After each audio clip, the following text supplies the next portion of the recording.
Hi everyone, my name is Erica and I'm here again to bring this week's preview of the classes I'm teaching. I taught at the Victoria Yoga Conference this weekend and did a class on Ganesh, one of the stories of one of the myths of Ganesh and the moon. So we did lots of Ardha Chandrasana and some crescent lunges. So this little bit that I'm doing here is based on the half moon Ardha Chandrasana section of the class. So we're going to start, you're going to need a wall and a block. We're going to start using the support of the wall for Ardha Chandrasana. So this is what the pose looks like if you're not familiar with it. You want your standing leg, this is my right leg, the inner edge of the foot should be parallel with the side of your mat, the long edge of your mat.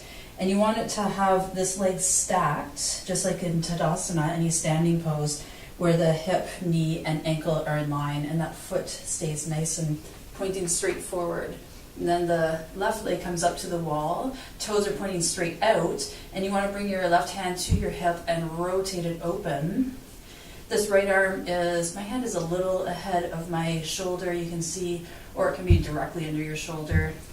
We're using the block so that we can get the length in this side of the body. If you come down to the floor right away, which is always so tempting, then there's a tendency for, or potential for this to happen, where this lower side of the torso gets all crunched up and shortened.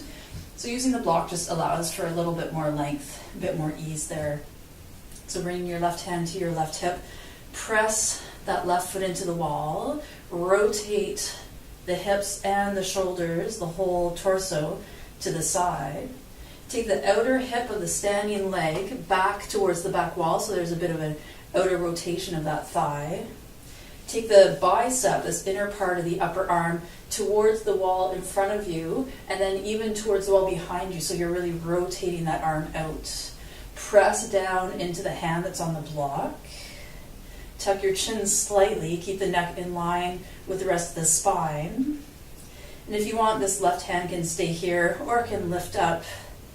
Try to have it in line so the wrist is above the shoulder, not back here or forward. And then maybe you can try looking up towards that thumb. And just like you did on this bottom arm, rotating the bicep forward and then to the wall behind you, do the same with that upper arm. Really press the left foot into the wall, lengthen the crown of the skull away from the wall, and rotate the outer right thigh back towards the wall. Breathe. See if you can lengthen in any direction. You have a lot of directions, a lot of lines here to lengthen through.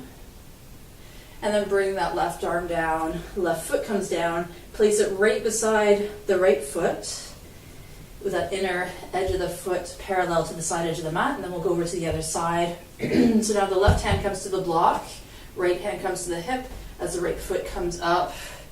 Have a look, make sure that standing leg is nice and straight. Engage the quadriceps, pull the knee up towards the hip using the quadricep muscles. Take the outer left hip back towards the wall behind you for that outer rotation. Bring the right hand to the hip. Lengthen first, so really push into the wall. Lengthen the spine and the back of the neck as much as you can. And rotate the whole torso open. Maybe look up. Maybe take the right arm up. Take the left bicep forward and then behind you. Take the outer right hip, outer left hip back towards the wall again. Lengthen the back of the neck. And then coming back down. So using the wall in this way, you can also use the wall in this way where you stand nice and close to the wall and just really lean back into the wall. So my whole back body, the back of my leg, the back of my arm is all against the wall. And this is a really nice way to practice to let your body know what the position is so you can get the muscle memory, but taking some of the balance out of it. And before we do this without the block or without the wall, we're going to do a little balance exercise, which is quite a fun one. It's really simple. And sorry, my head is a bit cut off here. Stand on one leg, and with the other leg, just swing yourself around, and you're trying to make yourself fall. You're trying to come off balance. Your foot should be moving around all the time. You might have to put that lifted leg down sometimes, and then trying the other side. So it's not about staying in your safe balancing range. It's about throwing yourself off balance so that your body has to use some new movements, make those new adjustments so that it's actually learning. So if you fall, that's good, you're doing it right. If you're not even close to falling, you gotta do a bit more. So now try and half moon without the wall, coming away a little bit. You can still use your block. It's a good idea to get that length.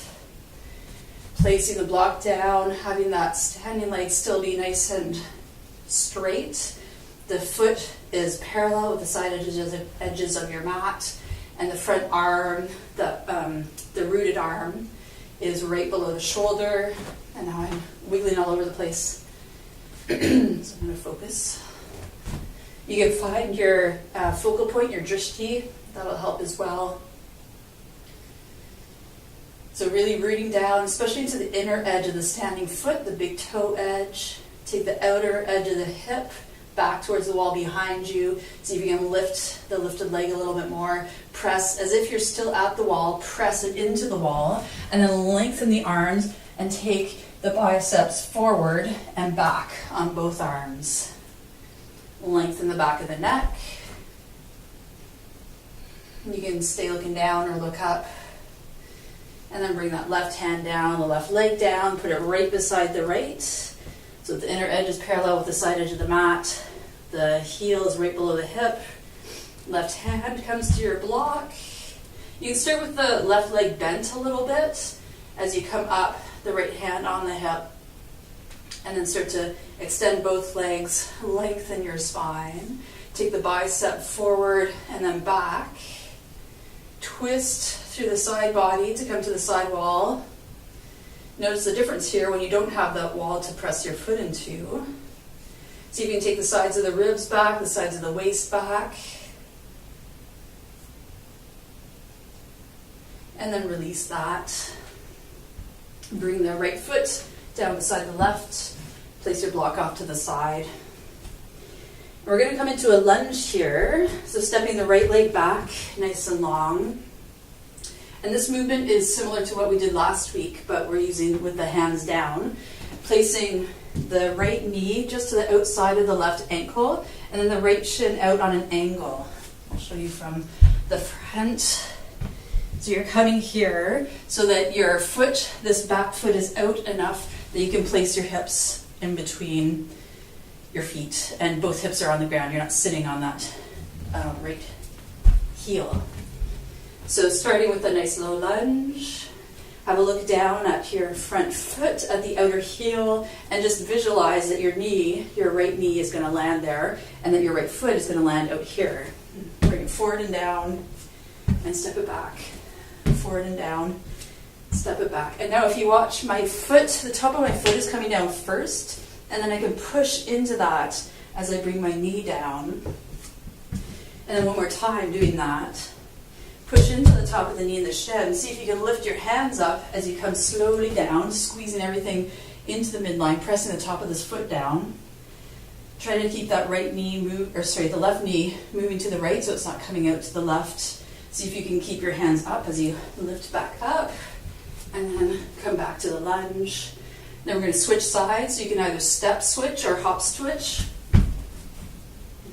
And then we'll do the same on this side. So the left knee comes just outside the right ankle and then steps back. And outside, that foot is nice and wide. Steps back. Maybe you can lift your arms even for this part. Squeeze everything together. Press the top of the foot into the floor. Come down to sit. And then maybe the hands come out. Maybe they come to the ground to come back up. Hands come down. And replace that foot.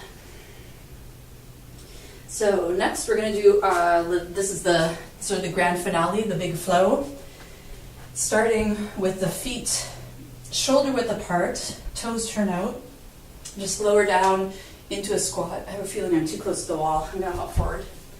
Come down into a squat. So your feet are turned out right now. We're going to turn to the left so that the right foot comes so it's the inner edge is parallel to the side of the mat, so the big toe is pointing forward. So we're preparing this foot to be the right leg is going to be the standing leg in Ardha Chandrasana. So that just double check that the foot is set up in that position, parallel to the inner line of the mat. And then we're going to kind of sink down so that we have the power to spring up into Ardha Chandrasana. So sinking down and springing up. And coming back, sink down, spring up. Now we're going to come into that twist position. So we're going to bring the left leg back behind the knee to the outside of the right foot. I always get my rights and lefts mixed up. I need to practice that. Inhale up, exhale to twist, just a really light twist here. Come back to center, get ready to spring up into Ardha Chandrasana again. So you can rock yourself back a little bit and then use momentum to come up. And then do that one again. Coming into a light twist and up. And then next we're going to bend both knees. This one's going to really challenge the balance. Come up to standing. Lift that left leg over the right. Garudasana. Left arm comes under the right into eagle arms. And then we're going to unwind nice and slow. The legs can stay bent first and then straighten out. And then come back, a bent knee, bent elbows, left leg goes over top, so the left arm comes underneath. Left leg on top, left arm underneath. And then coming out again, Ardha Chandrasana, and then sinking back into that original squat. Then we'll go to the other side, so you can get there however you're able to manage it. I'm going to try and hop all the way there. So again, sinking down so you can spring up. So setting up the foot so it's parallel to the edge of the mat for Ardha Chandrasana. Starting nice and low in your squat, sinking down, springing up, nice and light. See if you can lengthen. Check those biceps, the outer hip of the standing leg. Come back down, spring up. Ooh. And then, let's do that one more time. Come down to the squat, spring up, and then we'll go into the twist. So the back leg comes to the outside of the supporting foot and twist. And then springing up and back down into the twist and springing up. And then into Garudasana, bending both knees, coming up nice and slow. Right leg comes over left. Maybe you can tuck. Right arm comes under left. And then opening up into Ardha Chandrasana, correcting whatever you need to correct, lengthening, coming back into Garudasana, back into Ardha Chandrasana, and then back into your squat. Taking a breath. So that's what we're working on this week. If you're in Victoria and you want to come to a class, get in touch. And otherwise, practice this at home. You can add it into another practice. It's nice and short. If you're a teacher, you can work on it to teach your classes. I hope you enjoyed it. Thanks for joining me.